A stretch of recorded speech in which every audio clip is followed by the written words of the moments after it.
중고서점이라니 참 정겨운 직업이시네요. 상견례 자리에서 들려온 차가운 말이었습니다. 58세 박미선은 딸의 예비신랑 윤서준을 보는 순간 심장이 멈췄어요. 그의 눈동자가 10년 전 세상을 떠난 아들과 너무 닮았거든요. 상견례가 끝나고 명동 시계거리를 걷던 미선은 바닥에 떨어진 은반지를 주었습니다. 반지 안쪽에 새겨진 날짜 20100514. 이건 아들의 장례를 치른 바로 그 주였어요. 우연일까요? 아니면 숨겨진 진실이 있는 걸까요? 미선은 10년 전 교통사고의 진실을 파헤치기 시작합니다. 그리고 마주하게 된 충격적인 비밀. 예비사위와 아들은 어떤 연결고리가 있는 걸까요? 영상 시청 전 구독과 좋아요 눌러주세요. 영상을 제작하는데 큰 힘이 됩니다. 호텔 연회장 문을 열고 들어서는 순간부터 공기가 달랐습니다. 박미선은 58세, 명동 한복판에서 중고서점을 20년째 운영하는 사장이었죠.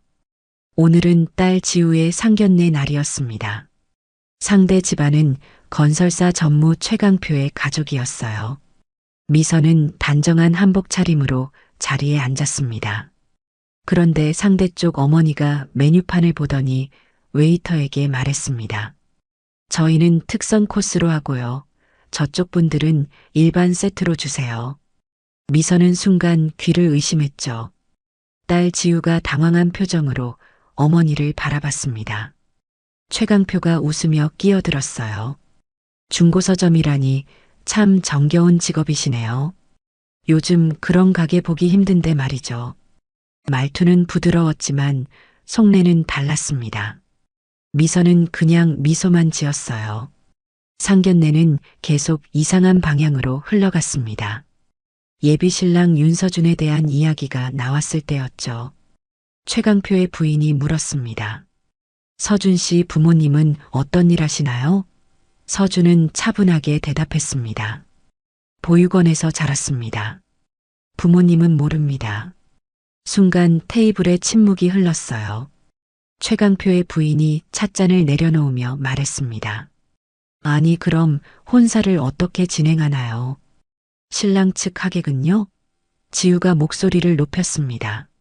어머니 그게 무슨 말씀이세요? 서준 씨는 지금 사회복지사로 훌륭하게 일하고 계세요.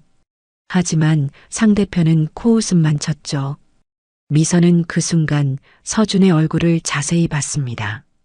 온화한 인상이었어요.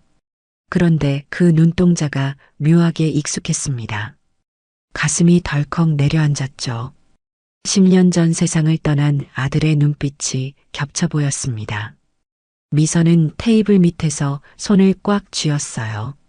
손이 떨렸지만 표정은 평정을 유지했습니다. 상견례는 어색하게 끝났습니다. 밖으로 나오자 지우가 말했어요. 엄마 죄송해요. 제가 몰랐어요. 저쪽 집안이 저렇게까지 할 줄은. 미선은 딸의 어깨를 토닥였습니다.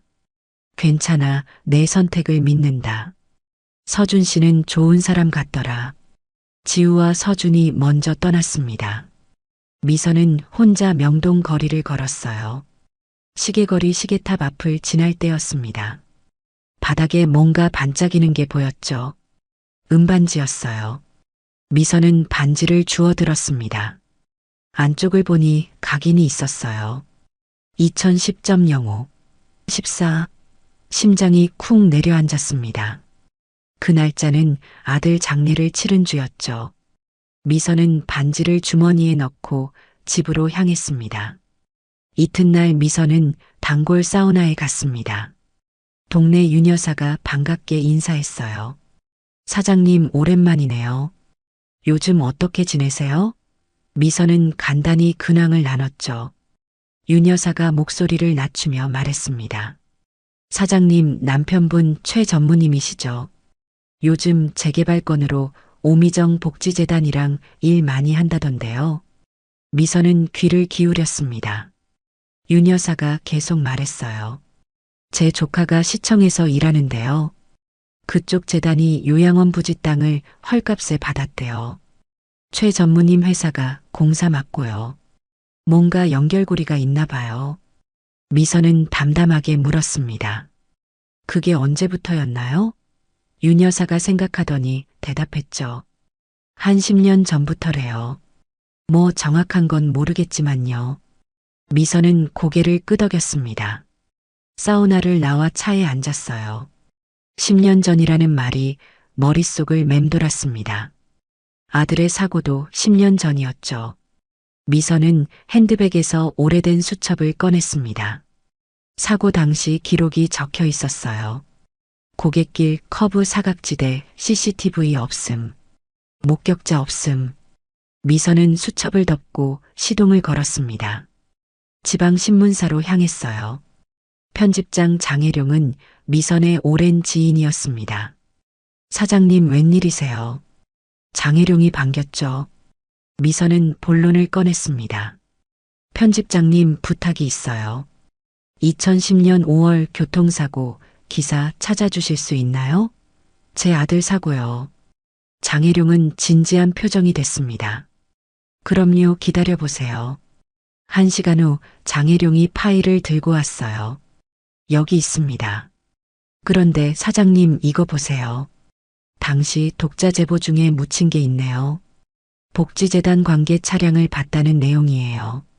미선은 자료를 받아들었습니다. 감사합니다, 편집장님. 더 찾으시면 연락 주세요. 장혜룡이 고개를 끄덕였죠. 미선은 묘지로 갔습니다. 아들의 묘비 앞에 섰어요. 오랜만이다, 진우야. 엄마가 늦었지. 미선은 수첩을 펼쳤습니다. 사고 지점 약도를 다시 확인했죠. 커브 각도 급경사 가드레일 파손. 미선은 휴대폰으로 그 지점을 검색했습니다. 지금은 도로가 확장됐더군요. 하지만 10년 전 지형은 달랐을 겁니다. 미선은 묘비를 쓰다듬으며 말했어요. 엄마가 꼭 알아낼게. 밤늦게 집에 돌아왔습니다. 남편 최강표는 서재에 있었어요. 미선은 조용히 거실을 지나 남편 서재로 갔습니다. 책상 위에 서류가 쌓여 있었죠. 미선은 조심스럽게 서랍을 열었습니다. 오래된 차량 운행일지가 있었어요. 2010년 5월을 펼쳤습니다. 5월 13일 야간 외출이라고 적혀 있었죠. 미선은 휴대폰으로 사진을 찍었습니다. 최강표가 서재 문을 열고 들어왔어요. 뭐 하는 거야? 미선은 침착하게 대답했습니다. 통장 정리하려고 서류 찾는 중이었어요. 최강표가 의심스러운 눈빛으로 봤죠. 내일 사무실 가져가면 되잖아. 여기서 뭘 뒤적이는 거야? 미선은 미소를 지었습니다. 그냥 급한 게 있어서요. 이제 나갈게요. 미선은 서재를 나왔습니다. 가슴이 두근거렸어요. 운행일지 사진은 핸드폰에 저장됐습니다. 다음 날 미선은 병원을 찾았습니다. 이식 코디네이터 간호사 김나영을 만나러 갔죠. 김나영은 30대 초반의 꼼꼼한 성격이었어요. 사장님 무슨 일로 오셨어요? 미선은 조심스럽게 물었습니다. 각막 이식 기록 열람이 가능한가요? 김나영이 난처한 표정을 지었습니다. 그게 개인정보라서요. 정식 절차가 필요합니다. 미선이 말했어요. 제 아들이 기증자였어요. 2010년 5월에요. 김나영은 고개를 끄덕였습니다. 그럼 신청서 작성하시면 비식별 정보는 확인 가능합니다. 며칠 걸릴 거예요. 미선은 신청서를 작성했죠. 김나영이 물었습니다. 혹시 특별한 이유가 있으신가요? 미선은 잠시 망설이다 대답했어요. 그냥 아들이 누군가에게 빛이 됐는지 확인하고 싶어서요. 김나영은 조용히 고개를 숙였습니다. 최선을 다해 도와드릴게요. 미선은 병원을 나왔습니다. 반지를 주머니에서 꺼내봤어요. 2010.05 14. 이 날짜는 우연이 아닐 겁니다. 미선은 명동 시계거리로 향했습니다. 상인의 사무실 문을 두드렸죠. 회장님 계신가요? 상인회 회장이 나왔습니다. 아, 중고서점 사장님 어떻게 오셨어요? 미선이 물었습니다. 혹시 2010년 CCTV 백업 자료 남아있나요? 상인회 회장이 고개를 갸우뚱했어요. 그렇게 오래된 건 잘 모르겠는데요. 창고를 한번 뒤져봐야겠네요. 미선은 명함을 건넸습니다. 찾으시면 꼭 연락 주세요. 중요한 일이에요. 상인회 회장이 명함을 받으며 말했죠. 알겠습니다. 한번 확인해 볼게요. 일주일 후 김나영에게서 연락이 왔습니다. 사장님 나오실 수 있으세요? 확인된 게 있어요. 미선은 바로 병원으로 달려갔죠. 김나영은 서류를 펼쳐 보이며 조심스럽게 말했습니다. 2010년 5월 중순에 각막 이식이 있었어요. 타 지역 병원으로 이송됐고요. 수혜자는 10대 남자아이였습니다. 미선은 숨을 깊이 들이쉬었어요. 더 자세한 건 알 수 없나요? 김나영이 고개를 저었습니다. 이게 법적으로 제공할 수 있는 최대예요. 미선은 고맙다고 인사했습니다. 그날 저녁 장혜룡에게서 전화가 왔어요. 사장님 큰일 났습니다. 자료를 더 찾았어요. 미선은 다음 날 아침 신문사로 갔습니다. 장혜룡이 오래된 파일을 꺼내 보였죠. 이거 보세요. 사고 현장 사진입니다. 흑백 사진 속에는 구겨진 가드레일과 커브길이 보였어요. 그리고 여기요. 독자 제보 메모예요. 검은 세단을 봤다는 내용인데 당시 기사에는 안 실렸네요. 미선이 물었습니다. 왜 안 실렸을까요? 장혜룡이 메모 뒷면을 보여줬어요. 복지재단 오미정이라는 이름이 연필로 적혀 있었습니다. 아마 압력이 있었던 것 같아요. 미선은 사진을 찍어 저장했습니다. 명동 상인회에서도 연락이 왔어요. 사장님 찾으셨어요. 테이프가 남아있네요. 미선은 상인회 사무실로 뛰어갔습니다. 회장이 먼지 쌓인 박스를 열어보였죠. 2010년 5월 14일자 백업이에요. 화질은 안 좋을 겁니다. 미선은 테이프를 받아들었어요. 재생할 곳을 아세요? 회장이 메모지에 주소를 적어줬습니다. 여기 가면 복원해 줄 거예요. 블랙박스 수리하는 박진우 씨예요. 미선은 그 길로 박진우의 작업실을 찾아갔습니다. 40대 중반의 박진우는 꼼꼼한 성격이었어요. 테이프를 확인하더니 말했죠. 이거 오래됐네요. 시간 좀 걸릴 겁니다. 미선이 물었습니다. 얼마나 걸리나요? 박진우가 생각하더니 대답했어요. 일주일은 봐야죠. 최대한 빨리 해드릴게요. 미선은 명함을 건넸습니다. 그리고 하나 더 부탁이 있어요. 2010년형 검은 세단 결함 리콜 자료 구할 수 있나요? 박진우가 고개를 끄덕였습니다. 제조사에 문의하면 나올 거예요. 같이 알아볼게요. 며칠 후 미선은 다시 사우나에 갔습니다. 이번엔 일부러 윤 여사가 있는 시간을 맞췄죠. 윤 여사가 반갑게 인사했어요. 사장님 요즘 바쁘시죠? 미선은 자연스럽게 대화를 시작했습니다. 남편이 요즘 재단 일로 정신없대요. 윤 여사가 귀를 쫑긋 세웠죠. 아, 그 오미정 재단 말씀이세요? 미선이 고개를 끄덕이자 윤 여사가 목소리를 낮췄습니다. 제가 아는 동네 언니가 그쪽 재단 회계일 했는데요. 요양원 확장 계획이 이미 10년 전부터 있었대요. 미선은 놀란 척하며 물었어요. 10년 전부터요? 윤 여사가 고개를 끄덕였습니다. 네, 그때 땅값 싸게 받아놓고 지금 개발하는 거래요. 순간 사우나 문이 열리며 다른 지인이 들어왔습니다. 미선 씨 여기 계셨네요. 제가 요즘 시청 민원 담당하는 조카한테 들었는데요. 오미정 재단 요양원 도면 있잖아요. 그거 보니까 비탈길이랑 딱 맞닿아 있더래요. 미선은 재빨리 물었습니다. 그 도면 혹시 볼 수 있을까요? 지인이 휴대폰을 꺼내 사진을 보여줬어요. 여기요. 이게 요양원 부지고 여기가 그 비탈길이에요. 미선은 사진을 자세히 봤습니다. 도면 속 비탈길은 아들이 사고 난 곳과 같은 구간이었어요. 미선은 사진을 전송받았습니다. 그날 오후 미선은 요양원 인근으로 차를 몰았어요. 비탈길 커브에 차를 세웠습니다. 10년 전 이 자리에서 아들의 차가 구르듯 떨어졌죠. 미선은 차에서 내려 커브 각도를 살폈어요. 휴대폰으로 지형을 촬영했습니다. 도면과 실제 지형을 비교하니 딱 들어맞았어요. 만약 누군가 이 길을 미리 알고 있었다면 사고를 은폐하기 쉬웠을 겁니다. 미선은 수첩에 가설을 적었습니다. 의도적 은폐 동선 가능성 높음. 집으로 돌아오니 남편이 거실에서 기다리고 있었어요. 요즘 어디 다니는 거야? 최강표의 목소리가 차갑게 식어 있었죠. 미선은 태연하게 대답했습니다. 서점 일로 여기저기 다녀요. 최강표가 서류를 내밀었어요.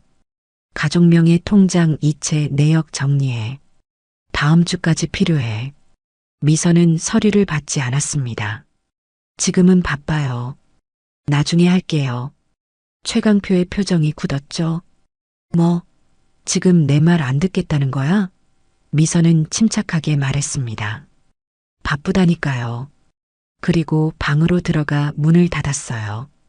다음 날 박진우에게서 연락이 왔습니다. 사장님, 복원 끝났어요. 그런데 이상한 게 나왔어요. 미선은 바로 작업실로 갔죠. 박진우가 컴퓨터 화면을 보여줬습니다. CCTV 영상 속에 검은 세단이 지나가고 있었어요. 번호판 뒷자리가 희미하게 보였습니다.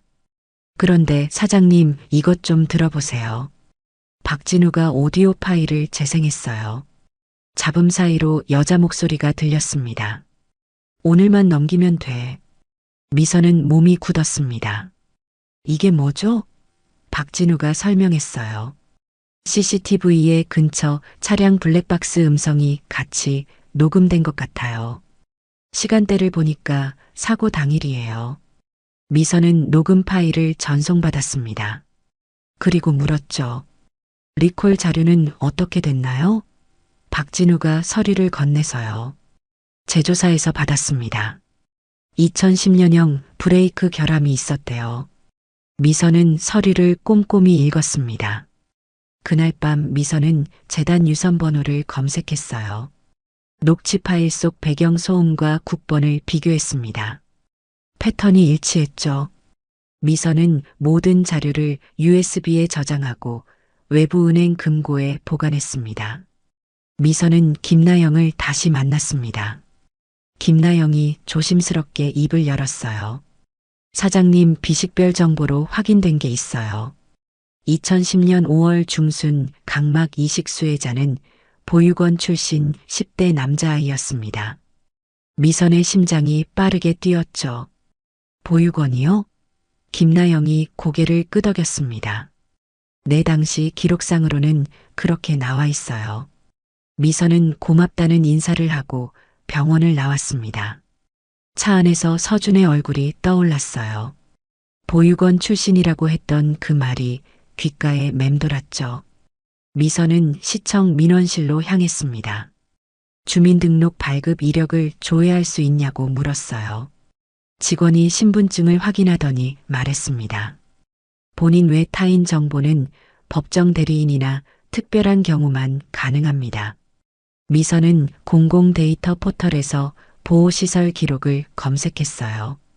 2010년 전후로 입양 절차를 밟은 아이들의 통계가 나왔습니다. 미선은 서준의 나이를 계산했죠. 지금 30세라면 당시 20세 전후였을 겁니다. 보육원을 막 나올 나이였어요. 미선은 지우에게 전화를 걸었습니다. 지우야, 서준 씨 혹시 과거에 큰 수술 받은 적 있니? 지우가 잠시 생각하더니 대답했어요. 엄마 왜요? 서준 오빠가 고등학교 때 안과 수술 받았다고 들었어요. 시력 때문에요. 미선은 전화를 끊고 반지를 꺼내봤습니다. 2010.05 14 이식 수술 시기와 딱 맞아떨어졌어요. 서준이 아들의 각막을 받았을 가능성이 점점 커졌습니다. 미선은 수첩에 조심스럽게 적었어요. 윤서준 각막 수혜자 추정. 그날 오후 장혜룡에게서 연락이 왔습니다. 사장님 큰 거 찾았어요. 지금 오실 수 있어요? 미선은 신문사로 달려갔죠. 장혜룡이 오래된 사진을 펼쳐 보였습니다. 재단 행사 사진이에요. 2010년 봄에 찍힌 거예요. 사진 한쪽에 검은 세단이 보였어요. 그리고 차 옆에 서 있는 여자가 오미정이었습니다. 장혜룡이 확대 사진을 보여줬죠. 번호판 보세요. 뒷자리가 상인의 CCTV랑 똑같아요. 미선은 사진을 자세히 들여다봤습니다. 틀림없었어요. 장혜룡이 말했습니다. 이 정도면 증거로 쓸 수 있을 것 같아요. 미선은 사진을 전송받고 소도시 법원으로 향했습니다. 법원 민원실에서 과실치사 공소시효를 확인했어요. 직원이 설명했습니다. 과실치사는 공소시효가 7년입니다. 하지만 은닉죄나 증거인멸은 별개예요. 미선은 메모했습니다. 그리고 재단 비리 신고 창구를 물었죠. 직원이 안내 책자를 건넸어요. 여기 보시면 검찰 공익제보센터 연락처가 있습니다. 미선은 책자를 받아들고 법원을 나왔습니다.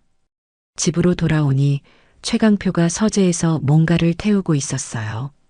미선이 방문을 열었습니다. 뭐 하세요? 최강표가 깜짝 놀라며 돌아봤죠. 아무것도 아니야. 그냥 오래된 서류 정리 중이야. 하지만 미선은 이미 봤습니다.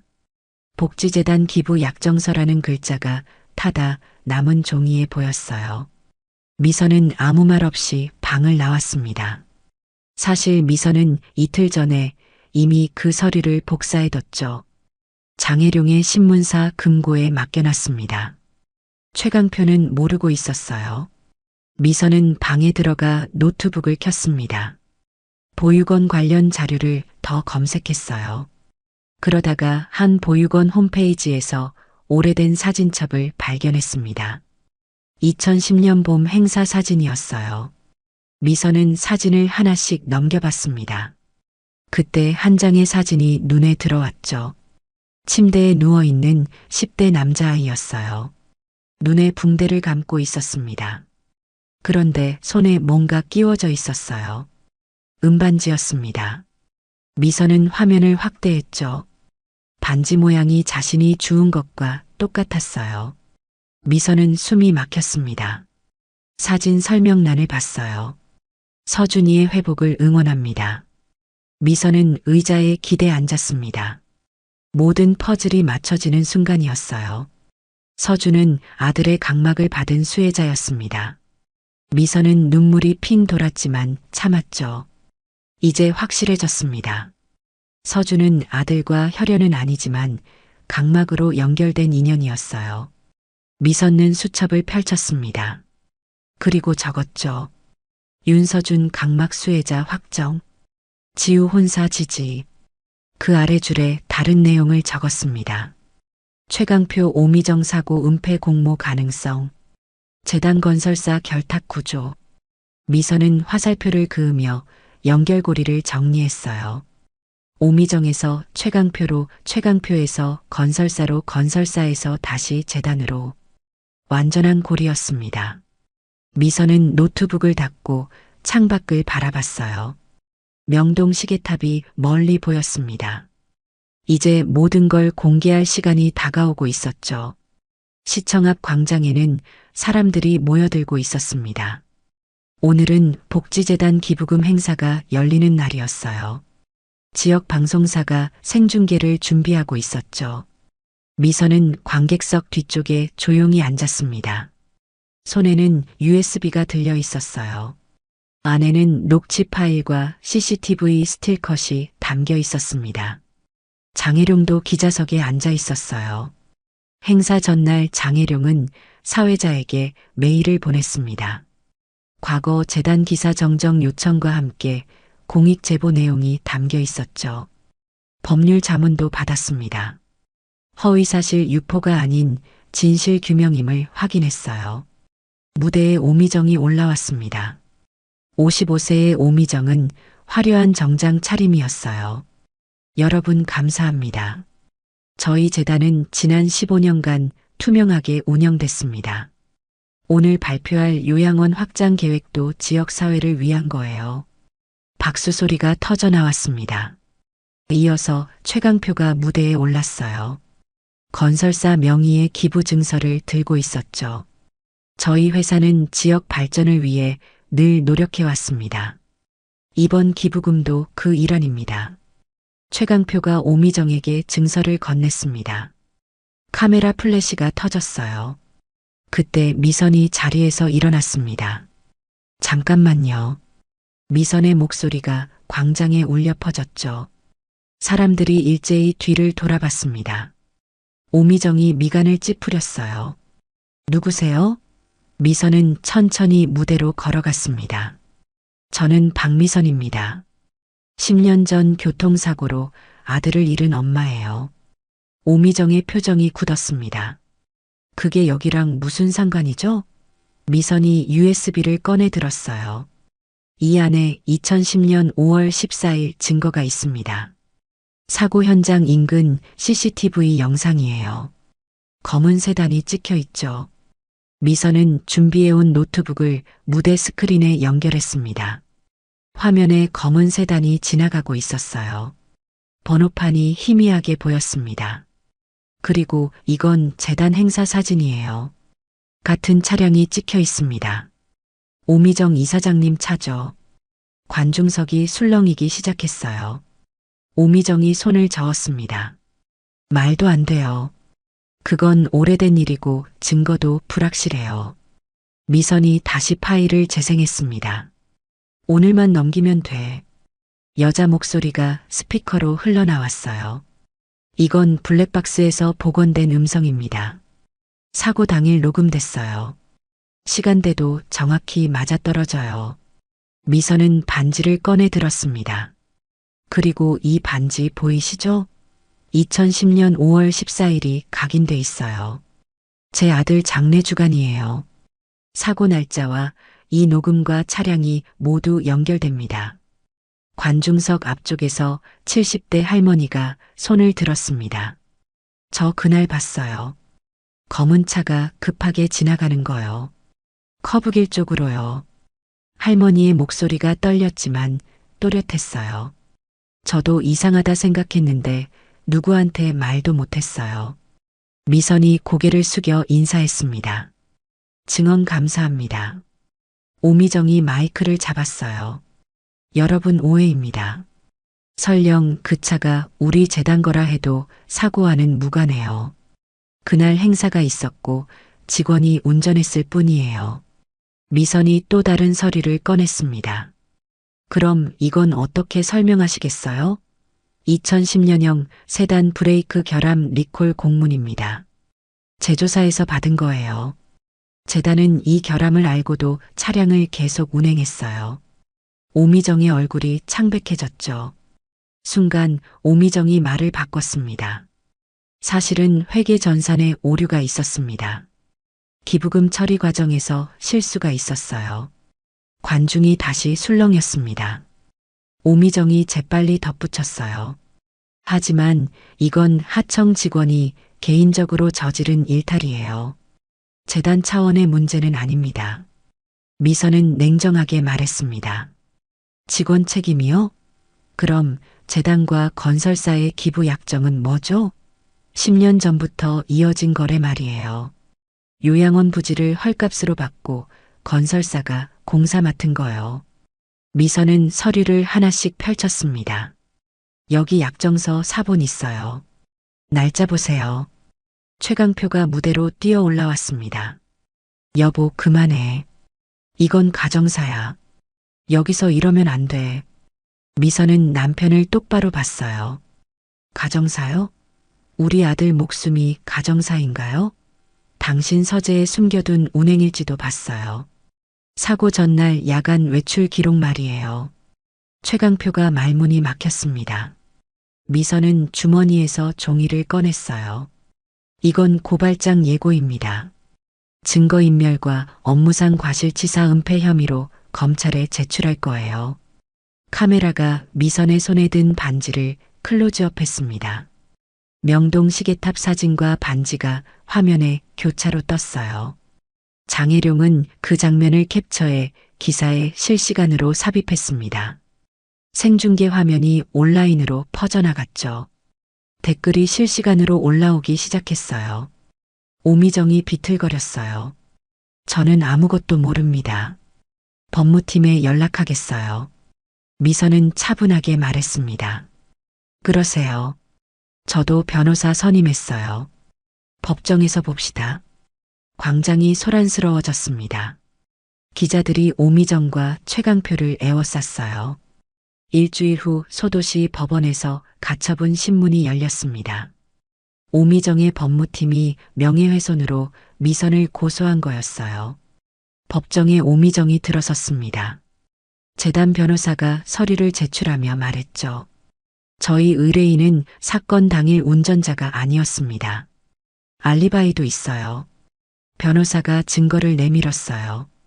2010년 5월 14일 오미정은 서울에서 회의 중이었다는 참석자 명단이었습니다.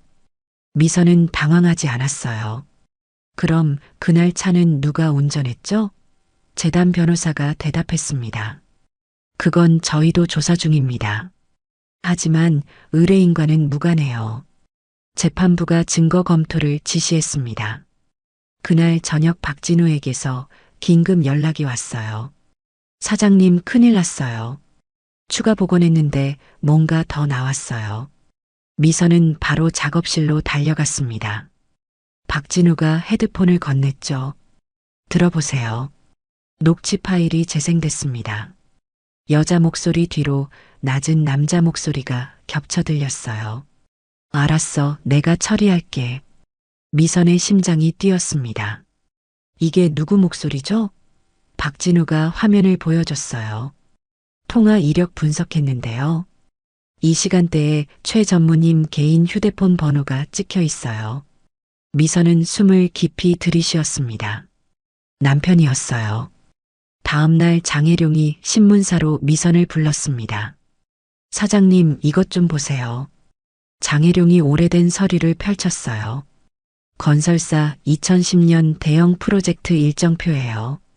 여기 5월 13일 밤에 야간 현장 답사라고 적혀 있어요.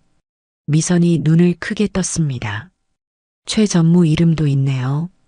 장혜룡이 고개를 끄덕였죠. 시간대가 운행일지랑 정확히 일치해요.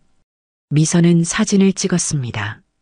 그리고 집으로 돌아가 남편의 서재를 다시 뒤졌어요. 오래된 보험금 청구 서류가 나왔습니다. 서류 안에 재단과 건설사 사이에 거래 내역이 있었어요. 기부금과 용역비가 서로 상계 처리돼 있었습니다. 회사 자금을 재단으로 돌리고 재단은 다시 용역으로 돌려주는 구조였죠. 미선은 서류를 복사했습니다. 며칠 후 두 번째 신문이 열렸어요. 김나영이 증인으로 출석했습니다. 증인은 각막 이식 기록을 확인했습니까? 네, 확인했습니다. 2010년 5월 중순 기증과 이식이 이뤄졌어요. 김나영이 서류를 제출했습니다. 비밀 유지 하에 작성된 확인서였어요. 각막 기증자와 수혜자의 타임라인이 공식적으로 기록됐습니다. 재판부가 서류를 검토했어요. 이어서 또 다른 증인이 들어왔습니다. 50대 여자였어요. 재단 전 직원이었습니다. 증인은 어떤 증언을 하시겠습니까? 2010년 5월 사고 직후 비밀 회의가 있었습니다. 오미정 이사장과 최 전무가 참석했어요. 저는 회의록을 정리했습니다. 여자가 떨리는 목소리로 말했어요. 회의록에 뭐라고 적혀 있었습니까? 사고 처리와 언론 대응 방안이었습니다. 조용히 묻으라는 지시가 있었어요. 법정이 술렁였습니다. 재단 변호사가 반박했어요. 그건 단순 업무 회의였을 뿐입니다. 하지만 재판부는 증언을 채택했습니다. 일주일 후 결정문이 나왔어요. 법원은 명예훼손 가처분을 일부 기각했습니다. 동시에 미선 측의 증거 보전 신청을 인용했죠. 블랙박스 원본과 재단 서버 로그를 보전하라는 명령이 떨어졌습니다. 보전 절차가 시작됐어요. 법원 조사관이 재단 사무실에 들어갔습니다. 서버 로그를 확인하는 과정에서 새로운 사실이 드러났어요. 검은 세단의 실제 운전자가 최강표의 회사 대리기사였다는 기록이 나왔습니다. 그리고 사고 직후 그 기사에게 거액의 퇴직금이 지급됐어요. 침묵각서도 함께 발견됐습니다. 미선은 그 대리기사를 찾아갔습니다. 60대 초반의 남자였어요. 작은 식당을 운영하고 있었죠. 미선이 테이블에 자료를 펼쳤습니다. 사고 현장 지형 사진과 스케치 그리고 각서 사본이었어요. 아저씨 이제 진실을 말할 때입니다. 공익 제보자는 법으로 보호받아요. 대리기사의 손이 떨렸습니다. 저는 그냥 시키는 대로 했을 뿐입니다. 사고 낸 건 저예요. 하지만 최 전무가 입 다물라고 했어요. 돈도 줬고요. 미선이 조용히 물었습니다. 왜 이제라도 말하려고 하시죠? 대리기사가 고개를 떨궜어요. 제 손자가 그 나이거든요. 10년 전 돌아가신 그 아이랑요. 양심이 괴로워서 못 살겠어요. 미선은 녹음기를 켰습니다. 아저씨 목소리로 직접 말해주세요. 대리기사가 떨리는 목소리로 진술했습니다. 그날 밤 최 전무 지시로 현장 답사를 갔어요. 커브길에서 차가 미끄러졌고 앞차를 들이받았습니다. 최 전무가 나한테 도망가라고 했어요. 다 처리해 준다고 했어요. 미선은 녹음을 멈췄습니다. 고맙습니다. 용기 내주셔서요. 대리기사가 눈물을 닦았습니다. 미선은 녹음 파일을 검찰에 제출했어요. 지방경찰서에 대리기사에 잡힐 진술서가 접수됐습니다. 침묵각서 원본도 함께 제출됐어요. 형사가 서류를 검토하더니 고개를 끄덕였습니다. 이 정도면 입건 가능합니다. 검찰로 송치하겠습니다. 일주일 후 검찰이 움직였어요. 최강표와 오미정을 동시에 소환했습니다.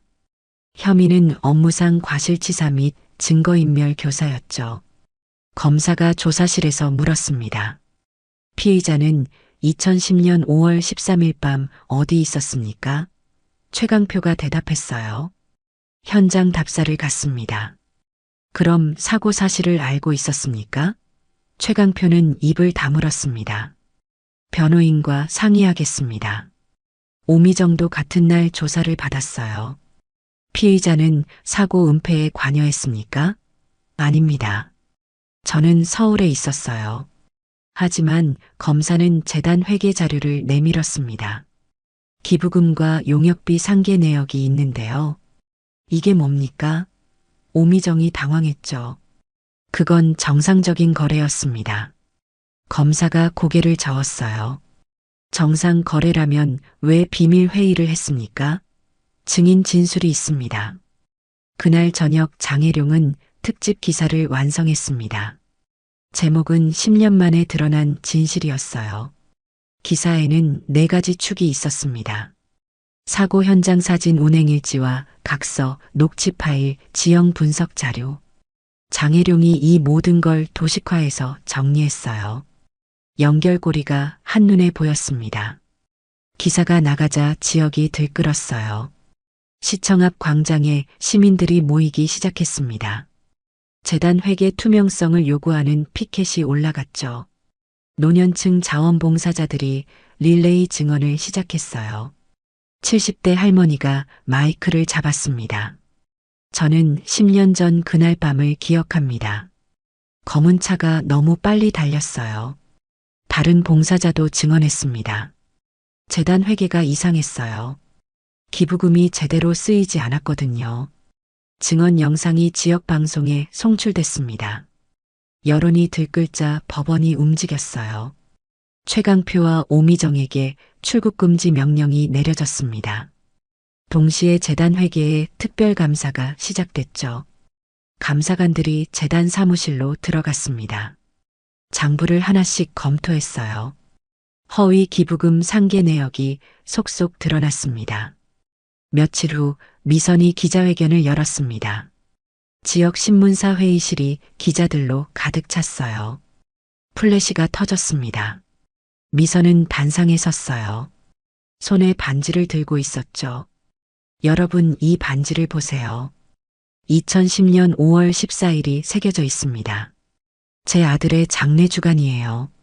미선의 목소리가 차분했습니다. 그날 이후 한 가정은 아들을 잃었습니다. 하지만 그 슬픔이 누군가에게는 새로운 빛이 됐어요. 제 아들의 각막을 받은 분이 있습니다. 그 순간 회의실 문이 열렸습니다. 서준이 들어왔어요. 지우와 함께였습니다. 서준이 앞으로 나왔습니다. 저입니다. 제가 그 각막을 받은 사람이에요. 기자들이 술렁였습니다. 서준이 계속 말했어요. 저는 보육원에서 자랐습니다. 2010년 봄 각막 이식 수술을 받았어요. 기증자가 누군지 몰랐습니다. 최근에 알게 됐죠.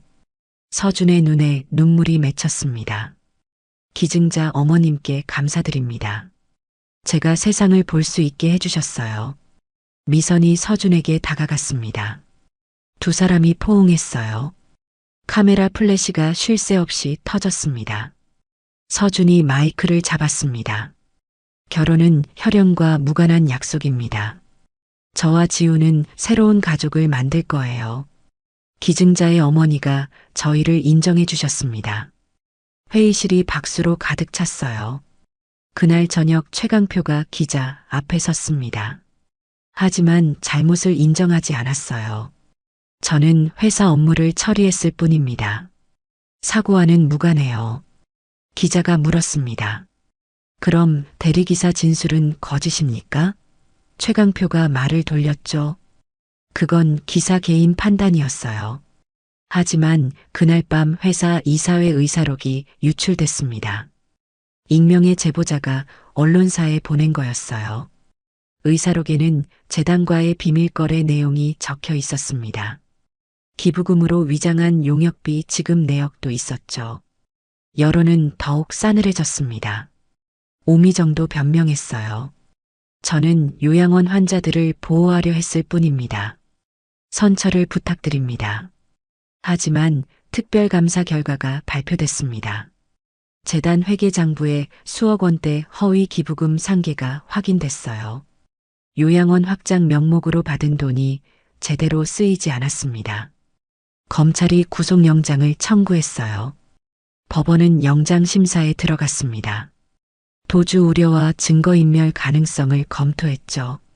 동시에 대리기사에 대해서는 별도 처리가 결정됐습니다. 자수 및 수사 협조를 참작해 감경을 검토하라는 권고가 내려왔어요. 대리기사는 눈물을 흘렸습니다. 감사합니다. 이제 편히 잘 수 있을 것 같아요. 미선은 그날 밤 아들의 묘소를 찾았습니다. 묘비 앞에 반지를 놓았어요. 진우야, 이제 엄마가 진실을 밝혔어. 곧 선고가 나올 거야. 미선은 수첩을 꺼내 마지막 선언문을 적기 시작했습니다. 선고 공판 날이었습니다. 법정에 사람들이 가득 들어찼어요. 미선은 방청석 앞줄에 앉았습니다. 최강표와 오미정이 피고인석에 섰죠. 재판장이 판결문을 읽기 시작했습니다. 피고인 최강표는 업무상 과실치사 및 증거인멸 교사 혐의에 대해 유죄로 인정한다. 징역 3년을 선고한다. 최강표의 얼굴이 창백해졌어요. 재판장이 계속 말했습니다. 피고인은 사고 발생 후 대리기사에게 거액을 주고 침묵을 강요했다. 피해자 가족의 진실 규명 권리를 침해했다. 이어서 오미정의 판결이 나왔습니다. 피고인 오미정은 특정경제범죄 가중처벌법상 배임 혐의가 추가로 인정된다. 징역 2년 6개월을 선고하며 법정 구속한다. 법정에서 수갑이 채워졌어요. 오미정이 고개를 떨궜습니다. 재판장이 덧붙였습니다. 재단 회계는 환수 및 공익 전환을 명한다. 요양원은 공공위탁체제로 전환하여 환자 보호를 강화하라. 마지막으로 대리기사의 판결이 나왔어요. 피고인은 사죄하고 수사에 적극 협조했다. 공익 제보자로서의 역할을 참작해 징역 1년에 집행유예 2년을 선고한다. 대리기사가 눈물을 닦았습니다. 감사합니다, 재판장님. 법정이 끝나고 미선은 법원 앞에서 기자들을 만났어요. 준비해온 선언문을 꺼냈습니다.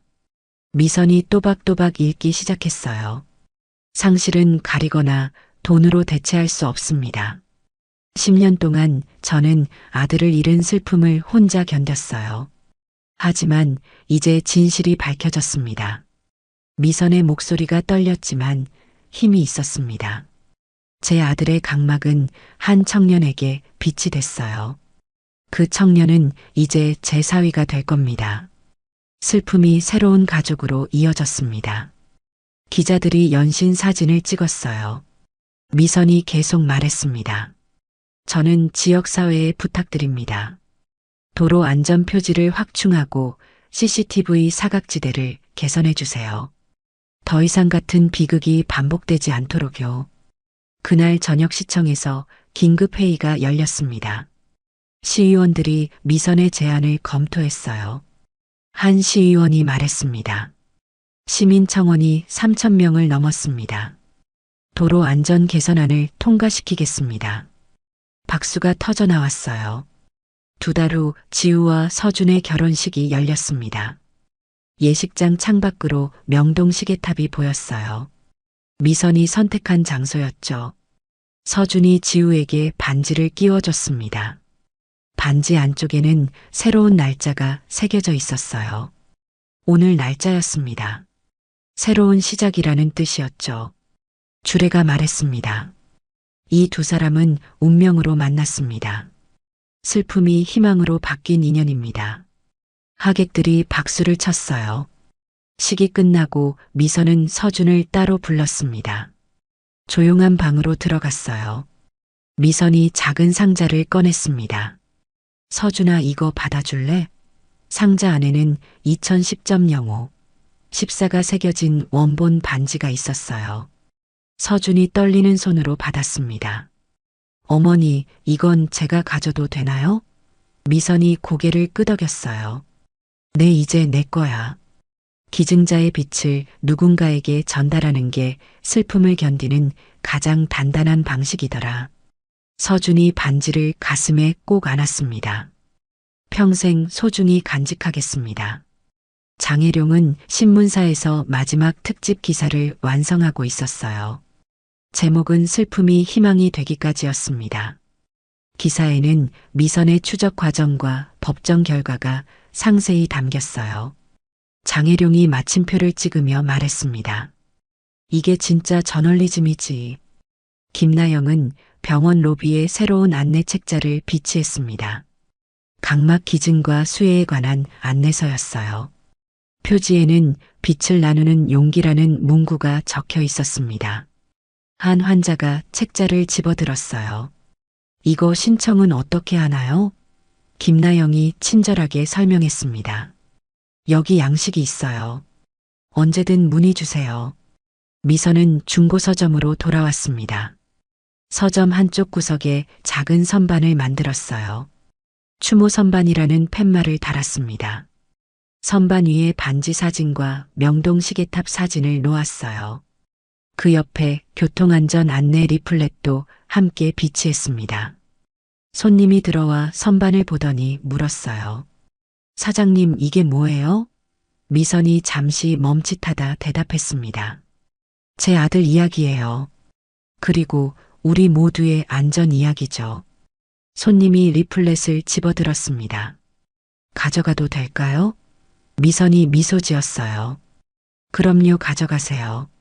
그날 저녁 지역 방송국에서 특집 다큐멘터리가 방영됐습니다. 제목은 기증의 의미였어요. 미선의 이야기가 중심이었습니다. 화면에 미선이 나와 말했어요. 저는 아들을 잃었지만 새로운 아들을 얻었습니다. 기증 문화가 더 많은 사람에게 희망이 되길 바랍니다.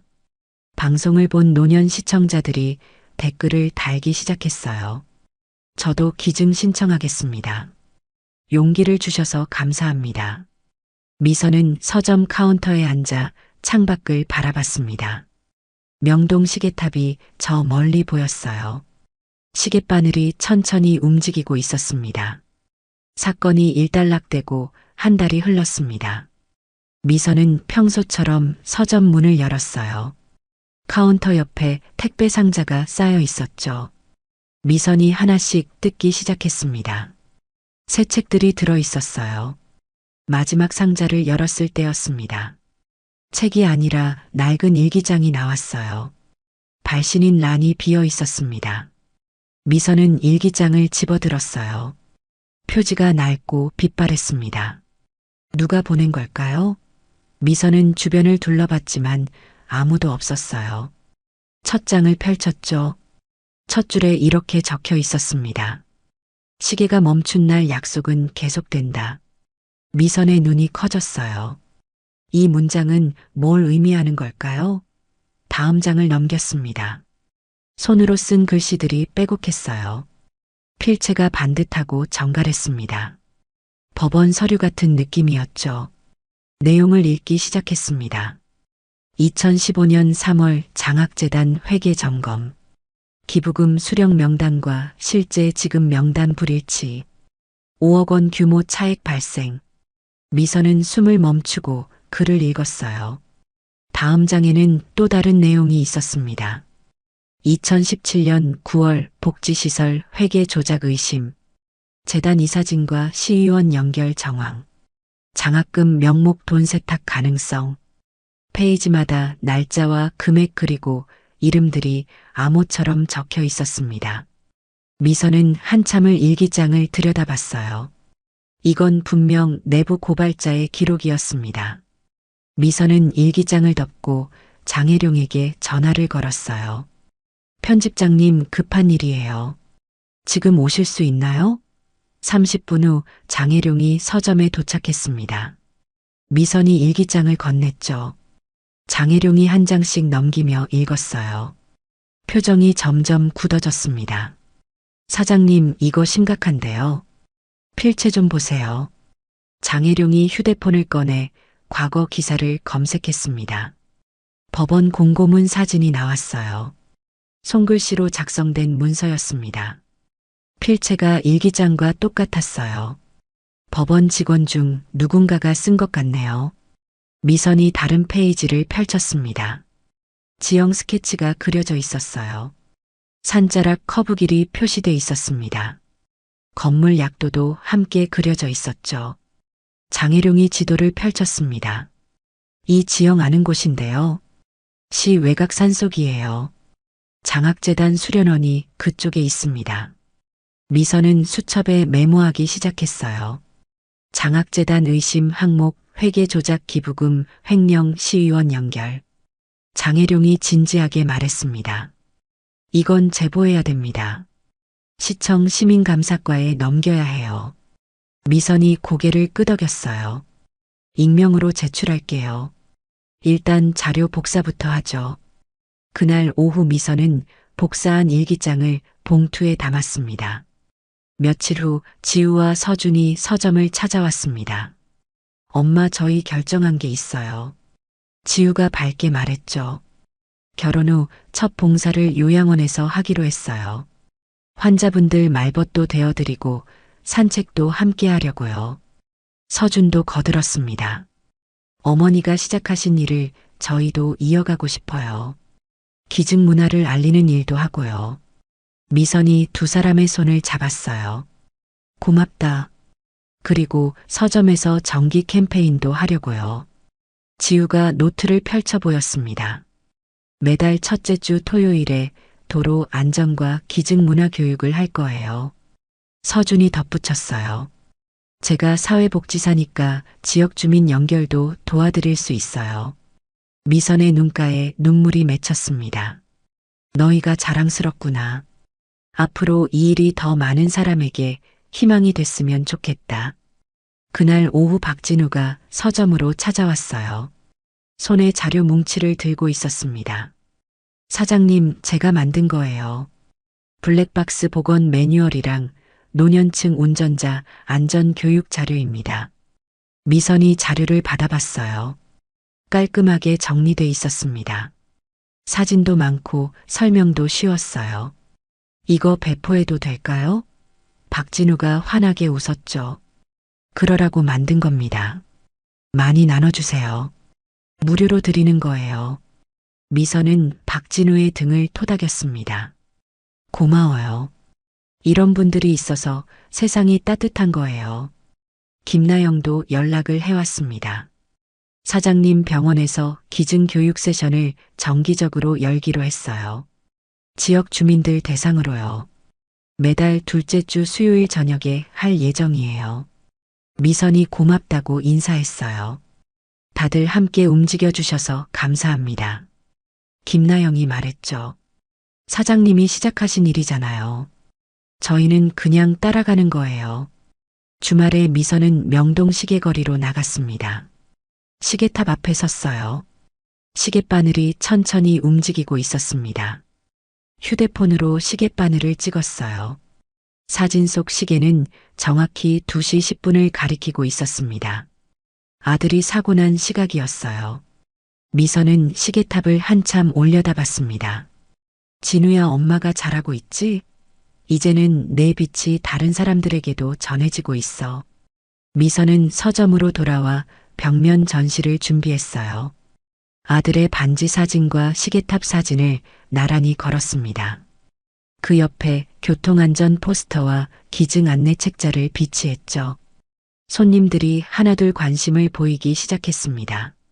한 노부부가 다가와 물었어요. 사장님, 이게 무슨 전시예요? 미선이 조용히 설명했습니다.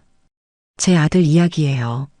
그리고 우리 모두가 함께 만들어가는 안전한 세상 이야기고요. 노부부가 고개를 끄덕이며 리플렛을 집어갔습니다. 그러던 어느 날 장혜룡에게서 급한 전화가 왔어요. 사장님, 오미정이 구치소에서 뭔가 시도하고 있대요. 제 취재원이 접견 메모를 봤다는데요. 미선이 물었습니다. 무슨 내용인가요? 누군가랑 거래를 하려는 것 같아요. 정보를 팔겠다는 식이래요. 장학재단 관련된 것 같던데요. 미선은 잠시 생각했습니다. 함정일 수도 있겠네요. 조심해야겠어요. 장혜룡이 말했죠. 일단 지켜보겠습니다. 다음 날 미선이 서점 문을 열고 들어섰을 때였습니다. 계산대 아래에 뭔가 놓여 있었어요. 검은색 USB였습니다. 미선은 주변을 둘러봤지만 아무도 없었어요. USB를 집어들었습니다. 겉에 아무 표시도 없었죠. 미선은 노트북을 켜고 USB를 꽂았습니다. 파일 목록이 떴어요. 장학재단 회계 2018, 장학재단 회계 2019, 장학재단 회계 2020, 장학재단 회계 2021. 미선의 심장이 빨라졌습니다. 파일을 하나 열어봤어요. 엑셀 파일이었습니다. 기부자 명단과 금액이 빼곡히 적혀 있었어요. 그런데 지급 내역과 금액이 맞지 않았습니다. 수억 원씩 차액이 발생하고 있었죠. 미선은 다른 파일도 열어봤습니다. 모두 같은 패턴이었어요. 기부금은 많이 들어오는데 실제 지급은 절반도 안 됐습니다. 미선은 USB를 빼서 주머니에 넣었습니다. 일기장도 함께 챙겼어요. 저녁 무렵 미선은 시청 홈페이지를 검색했습니다. 장학재단 이사장 정보를 찾았어요. 이름은 안중호 63세였습니다. 주소도 나와 있었죠. 미선은 지도 앱을 열었습니다. 이사장 자택을 검색했어요. 시 외곽 산속이었습니다. 일기장에 그려진 지형과 가까운 위치였죠. 미선은 자택 주변 위성 사진을 확대했습니다. 본관 뒤편에 작은 건물이 보였어요. 창고처럼 보였습니다. 일기장 스케치와 똑같은 구조였어요. 미선은 야간 지형도를 출력했습니다. 접근 경로를 형광펜으로 표시했어요. 그날 밤 미선은 장혜룡에게 메시지를 보냈습니다. 내일 취재 동행 가능하신가요? 중요한 곳에 가봐야 할 것 같아요. 장혜룡이 답장을 보냈어요. 어디죠? 미선이 주소를 전송했습니다. 장학재단 이사장 자택입니다. 조사가 필요해요. 미선은 책상 위에 USB와 일기장을 나란히 놓았어요. 지형도도 펼쳤습니다.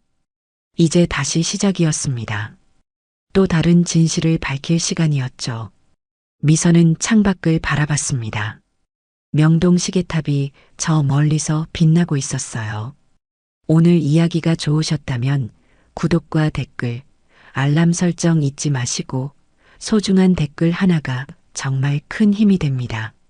시청해 주셔서 진심으로 감사드립니다.